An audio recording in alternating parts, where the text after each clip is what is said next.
Hello, everyone. It's Andal Star Saber again.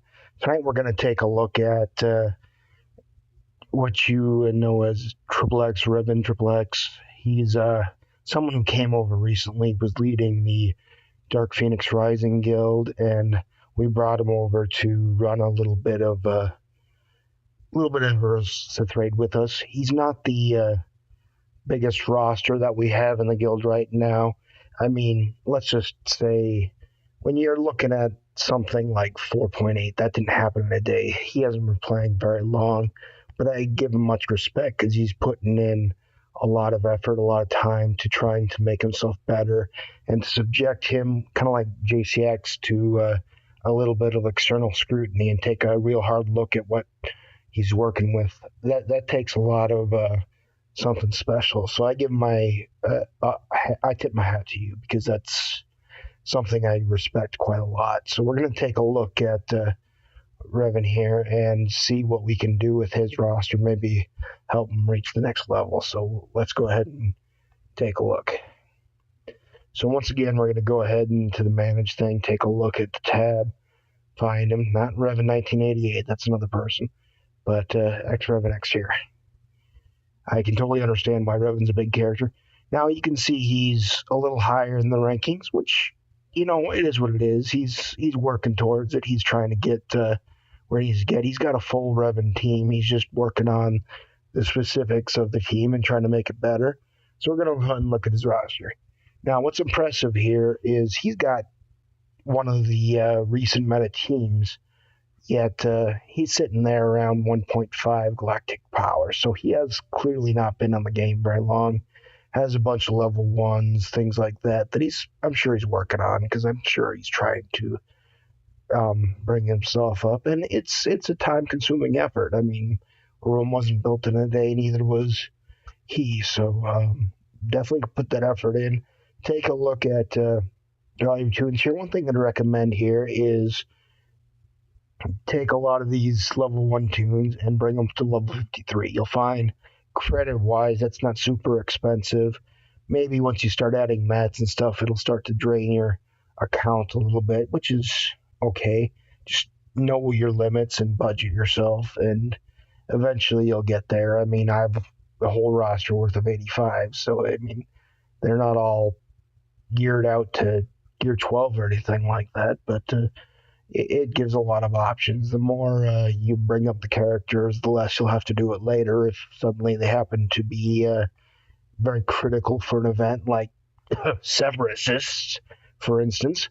But it's just one of those things. It helps to do every now and then, because eventually, once you have a full roster, you really don't have anything else to spend your credits on, and they'll build up pretty good.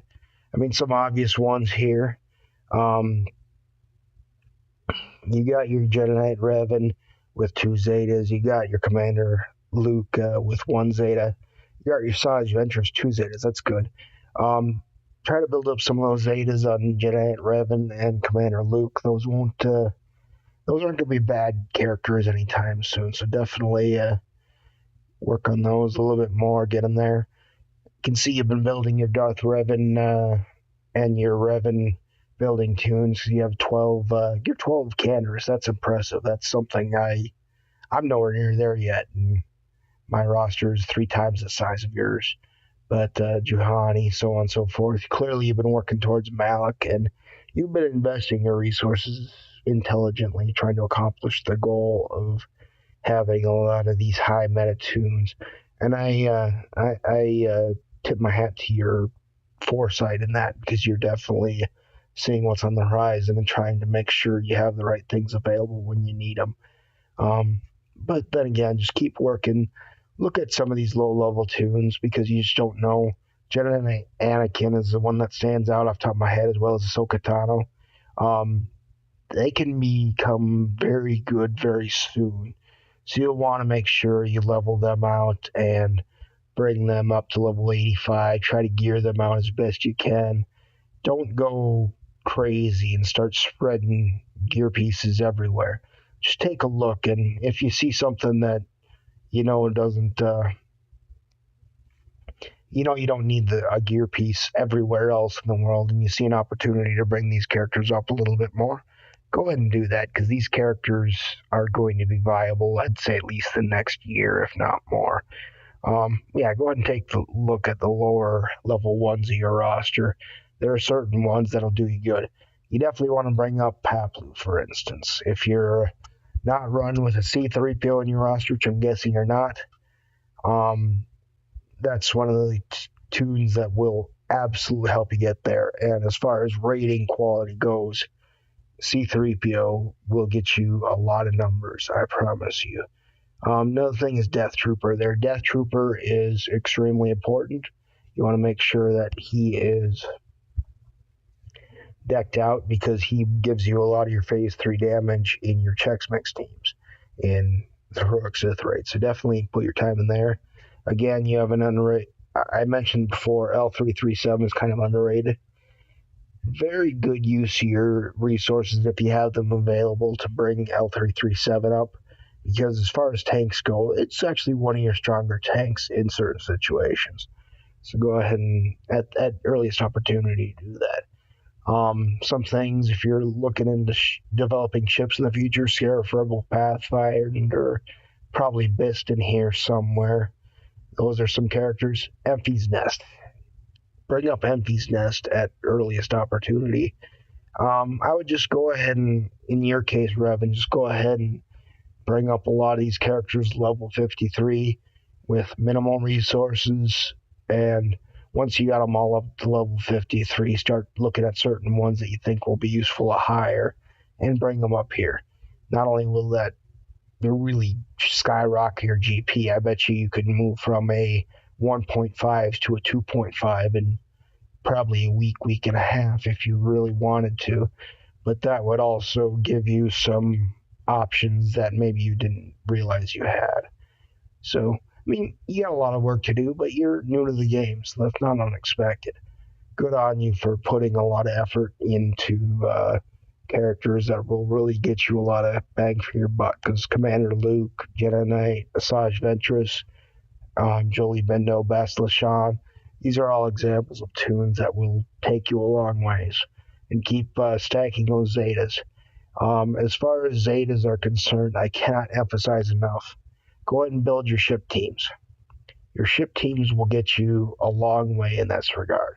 Now, in your inventory specifically, you have something to work with, but you need a lot to work with. Build up your Houndstooth. That's one that stuck out to me like a sore thumb. Level 1 Houndstooth. Build that up. Get your ship's credits available. Get that thing to level 85. Even a 3-star, it'll get you a little bit of mileage there. May not be a lot of mileage, but there is no lineup in the currently existing ships meta that cannot use a Houndstooth effectively. I notice you put a lot of emphasis on Chimera. It's a very good capital ship, don't get me wrong. That's a very good one. And you got a lot of strength in your home one, which is another one which you may want to pick up later on. Also, at earliest opportunity, try to build up the star level on these capital ships. The events happen literally every day, so you can get 6-star fairly easy. 7-star, you may have to wait a little bit on, but keep building up your ships, because what this is Zetas, like almost literally every day. Right now, I get either number 1 or number 2. Again, I'm in a ship shard as far as what I get for daily arena rewards. I was in number 2 today, so what we'll get from that is, or what I did get from that was 1,700 shards. Tomorrow I'm going to get number 1, so it's going to be 1,800 or 1,700 shards, or ship arena credits, I'm sorry. So when you get that, that is basically all you need to get Zetas. So if you want to stack Zetas quickly, build your rosters to their maximum potential, keep on working your ship shards so you can get higher in the rankings. I've already showed a video of a Millennium Falcon team that gets you there. If you're, clearly you're not. You have to work on quite a few things. But if you can go ahead and build up your Xanadu blood and your Egg 2000 to, I mean, you got Egg 2000 at 7 stars. That's impressive. And Xanadu blood. Yeah, you've already got these guys at 7 stars. So really, it's just a question of building up your. Actually, I'm sorry, that's me.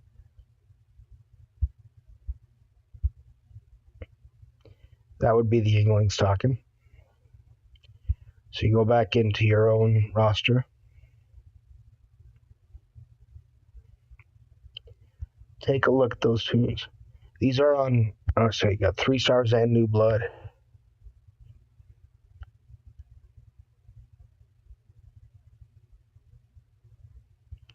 And let's see. You don't seem to have the Egg 2000, unless I'm missing something.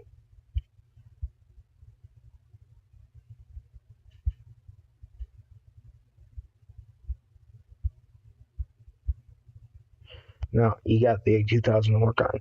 These are very accessible ships. It's going to be a grind. You're going to have to go on to the nodes that have them. With Xanadu Blood, for instance, you're going to be going on to 8B hard side. If you haven't finished your hard side battles, do it as quickly as you can. I mean, you got your Revan that should take you through all your light side stuff, and keep farming that ship. And the same thing when you're looking at Egg 2000, you're going to be looking at light side 6E. So you're going to be looking at a lot of light side battles. Just keep on farming those 5 per day. Unfortunately, you missed your window where you had 8 per day. But, I mean, your roster has room for growth anyway. So it's not going to be critical that you build it up super quickly. But try to build that up eventually, because Millennium Falcon in this meta is a huge game breaker, and you're not going to be able to very easily, consistently get in the top 10 spot without having that in your inventory. So I would keep on working that. Now, as far as the remainder of your roster is concerned, I think you've done a very good job in managing your resources. Don't get me twisted in any respect.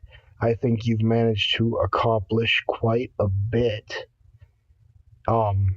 with what you have already. It's really just a matter of honing up, focusing on certain areas that will make you better. Houndstooth, I would definitely consider throwing a lot of resources in, as well as the other bounty hunter ships for that matter. Bring your slave up 1 to 85.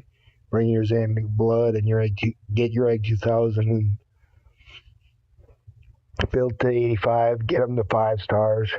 These are all things you can do. In fact, I would prioritize that a little bit over whatever you happen to be farming in your main inventory. If you're using a lot of your light side or dark side hard notes to get there, because you've got a pretty good roster as far as ground forces go. And we could really, as a guild, and I'm sure Dark Phoenix Rising, when you do decide to make the transition back, can use as well. There's a lot of good 7-star ships, because that can be a big sticking point as far as territory battles and things like that. So keep working those things. Keep building these guys up. Try to take these guys who are in their 80 plus range to that last step, and just get one done. Just take one, focus it for a sec, get it done. And when you gear these things, don't start scattering your resources everywhere. Just focus on, okay, what's the team I need? What's it do for me? Who are the key members? And start plugging in the gear and the resources, the Omegas, the Zetas if required, and start to build them up. I mean, the way I would typically recommend when people are at a low GP level is focus on one team, build it up, make it as great as you can, and then once you got them at a certain level, which is usually at least gear 10 plus. Um, Gear 11 is better. Gear 12 is better. Obviously, Gear 12 plus is even better. But just try to get them at a competitive rate where you feel like you're not having to punch up every time you're trying to do an